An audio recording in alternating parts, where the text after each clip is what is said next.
Finally অনেক খোঁজার পরে আমরা একটা আমাদের মনের মতন ভাপা পিঠার দোকান পেয়ে গেছি।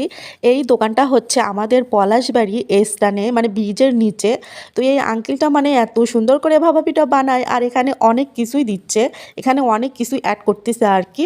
তো এই ভাপা পিঠাটা দেখতে যেরকম লোভনীয়, খাইতেও সেরকম টেস্ট। তো আঙ্কেলটা একে একে সব কিছু দিয়ে ভাপা পিঠাটা তৈরি করতেছে। এই যে এখানে ব্রিজের নিচে এই আঙ্কেলটা বসে আর কি। আমরা অনেক কয়টা দোকান খোঁজার পরে এই দোকানটা পাইছি।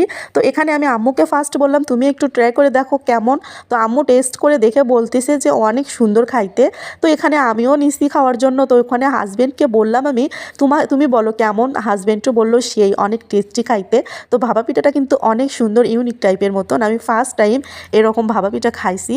তো ভাপা পিঠাটা অনেক সুন্দর, নেক্সট টাইম আবার এখানে খাইতে আসবো। আর যারা যারা পলাশবাড়ি এলাকায় আসেন এই আঙ্কেলের দোকানে ভাপা পিঠা খাইতে আসবেন। আঙ্কেলটা কিন্তু অনেক সুন্দর করে ভাপা পিঠা বানায়, আর তার ভাপা পিঠা মানে সব কিছু পরিষ্কার। তো এখানে সবাই আসবেন।